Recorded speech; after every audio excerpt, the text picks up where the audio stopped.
Bonjour à vous tous, amoureux des mots, du génie des mots. Merci d'être avec nous pour un nouvel épisode de Souffleur d'Histoire.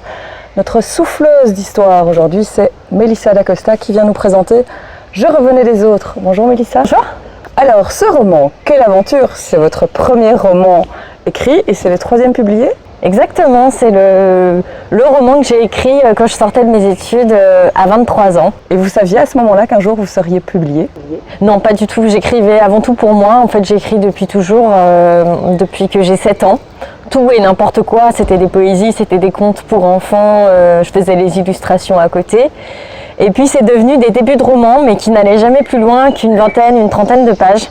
Je finissais toujours par me lasser, par mon intrigue, mes personnages m'ennuyaient.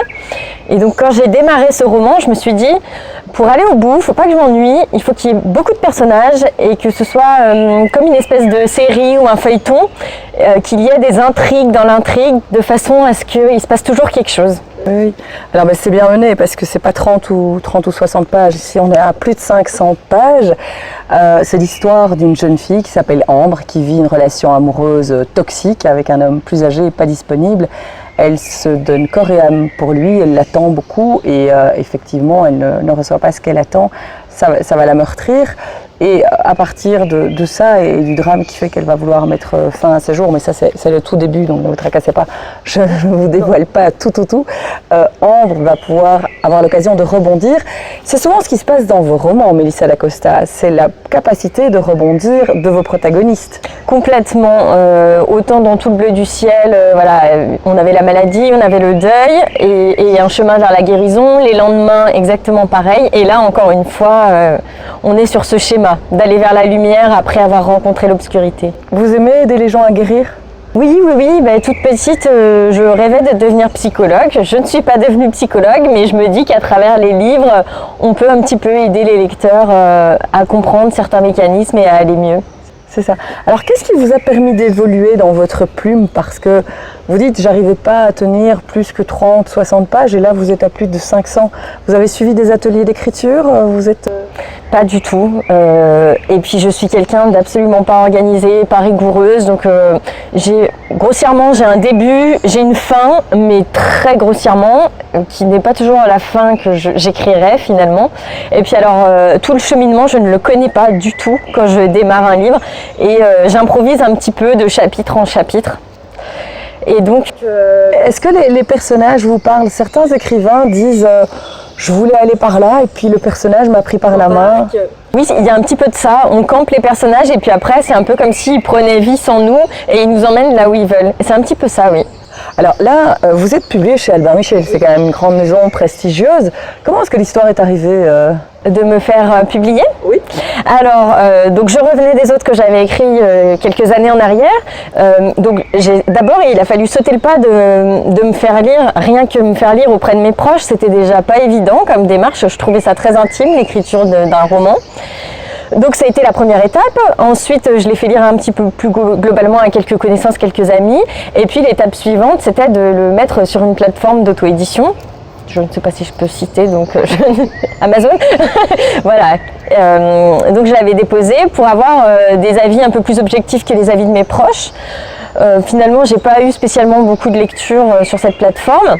Et au moment où j'ai terminé, donc quelques années plus tard, Tout le bleu du ciel, j'ai entendu parler d'une autre plateforme, monbestseller.com. Donc là, les livres sont à disposition gratuitement pour les lecteurs. C'est seulement du numérique. Donc chez Amazon, on les vend, même à petit prix, mais chez Bestseller, on les offre. C'est gratuit, c'est un site pour passionnés de lecture, voilà. On les télécharge en numérique et on peut les noter et les commenter, un petit peu comme Amazon. Et là, ça n'avait plus rien à voir, hein. Je l'ai mis en ligne le 29 janvier. Le 2 avril, je signais un contrat chez un éditeur. La machine s'est emballée. En fait, à force de notes, de commentaires et de lectures, on grimpe dans le classement. Et puis, tout se fait très naturellement après. Alors, être publié par une maison d'édition, ça vous permet aussi d'aller à la rencontre des lecteurs, d'être présente sur des salons, sur des foires. C'est quoi votre rapport aux lecteurs? C'est tout, en fait c'est l'essentiel du métier, je trouve. À la base j'écrivais juste pour moi et puis j'ai eu la chance d'être éditée, et quand j'ai eu les premiers retours de lecteurs, moi j'étais très surprise. Je pensais que les retours seraient voilà, je passais un bon moment, c'était une chouette aventure humaine, et en fait les retours sont beaucoup plus profonds et beaucoup plus personnels. J'ai des gens qui viennent se dévoiler par rapport à leur vécu, qui viennent me raconter des drames qu'ils ont connus en salon. J'ai même des gens qui arrivent avec les larmes aux yeux, qui me pleurent dans les bras. Enfin, c'est vraiment, je pensais pas toucher si profondément les gens en fait. Alors maintenant, vous vivez de votre plume, vous êtes à la fois maman et écrivaine à temps plein, vous conjuguez deux métiers. Votre rêve pour la suite, évidemment, c'est de continuer à écrire. Vous en avez encore, je pense, quelques-uns dans le tiroir. Et puis, vous recevez des prix aussi de temps en temps. Oui. Donc, le premier roman édité, Tout le bleu du ciel, a reçu alors pas mal de prix. Je crois que j'en étais à 7 au dernier comptage que j'ai fait. Et notamment, parmi les prix un peu plus connus, le prix des lecteurs du livre de poche, le prix des lecteurs U aussi dans toutes les enseignes U, qui m'ont beaucoup aidé à me propulser, et puis il y a une belle mise en avant. Ça compte énormément. Comment est-ce que vous écrivez, vous, Mélissa Dacosta? Vous êtes du soir ou du matin? Est-ce qu'il y a des règles pour écrire? Alors, dans un monde idéal, j'écrirais le matin, tout de suite après le petit déjeuner, voilà, à peine réveillée, parce que c'est le matin que j'ai l'esprit très clair et plein d'idées, que je suis très positive. Après, je suis dans un monde de maman, donc j'écris essentiellement maintenant le soir, quand bébé est couché et que j'ai 2-3 heures devant moi au calme. Voilà. On s'adapte. Voilà, c'était Mélissa Dacosta, notre souffleuse d'histoire pour son 3e roman.